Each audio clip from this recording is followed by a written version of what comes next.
9e manche du championnat de France de la montagne 2017, la 48e course de côte de Dunières a cette année encore tenu les spectateurs en haleine jusqu'au terme de la 3e montée. Après les orages violents du samedi après-midi, la journée du dimanche s'annonçait particulièrement intense. Il fallait donc être en forme de bonne heure pour disputer tôt ce dimanche matin la seconde séance d'essai chrono qui allait se dérouler sur une piste fraîche et dans une ambiance encore brumeuse. Mais rapidement, le soleil prit le dessus pour des conditions de course presque parfaites. En signant un chrono de 1:09,980 sur la première montée de course, Pierre Courroy sapait en partie le moral de ses adversaires. La McLaren MP4 12C du leader du championnat pointait alors 2 secondes 4 devant la Porsche 997 GT2 de Nicolas Ververt. Pierre Courroy remporte donc, comme l'an dernier, cette course de côte de Dunières et signe là son 7e succès de la saison. Il remporte également la couronne de meilleur jeune. Hier aux essais, on était tous dans un mouchoir de poche. Je savais qu'aujourd'hui ça allait être une bagarre rude. Lors de la première montée, j'ai réussi à faire un super départ. Je crois que ça doit être mon meilleur départ depuis le début de l'année. J'ai fait une super montée, et ce qui m'a permis de faire un excellent chrono et de remporter la course. Donc je suis vraiment content. Bien qu'ayant réalisé les meilleurs chronos sur les 2e et 3e montées, Nicolas Ververt n'était pas en mesure d'améliorer la belle performance réalisée d'entrée de jeu par le jeune franc-comtois.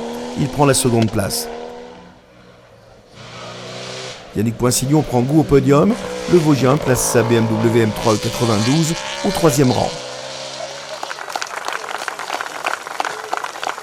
Il s'en est fallu de peu pour que Christian Schmitter ne figure dans le top 3.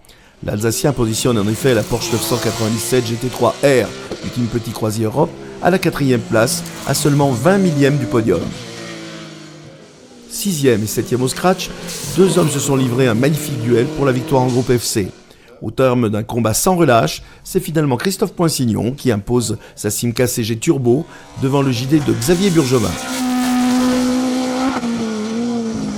8e au général avec sa Porsche 997 Cup, Anthony Dubois qui remporte la classe GTTS 3 devance la BMW GTR de Jean-Louis Jagnoux.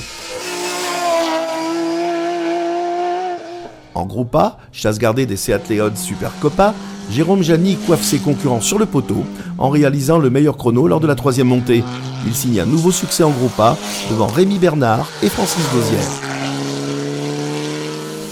Les épreuves se suivent et se ressemblent pour Antoine Uny qui, au volant de sa BMW M3, remporte un nouveau succès en groupe N. Guillaume Gillet place sa Mitsubishi Lancer à la 2e place devant la Renault Mégane RS de Pascal 4.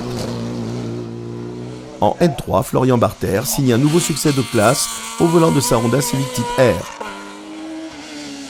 En F2000, Jean Turnel, qui courait sur ses terres, impose une nouvelle fois sa Peugeot 306 et devance la Volkswagen Golf GTI de Michael Gley. C'est également le favori du GT de série, Dominique Vuillaume, qui remporte un nouveau succès en plaçant sa Porsche 997 GT3 devant la BMW Z3M de Jean-Marc Tissot et la Lotus Exige de Rudy Ginard. Jean-Michel Lestienne offre à sa Midjet un nouveau succès en GTTS 1 en devançant celle de Daniel Demar. Prochain rendez-vous les 12 et 13 août au Mont d'Or-Chambon-sur-Lac pour la 10e manche du championnat de France de la montagne 2017 et 9e manche du championnat d'Europe.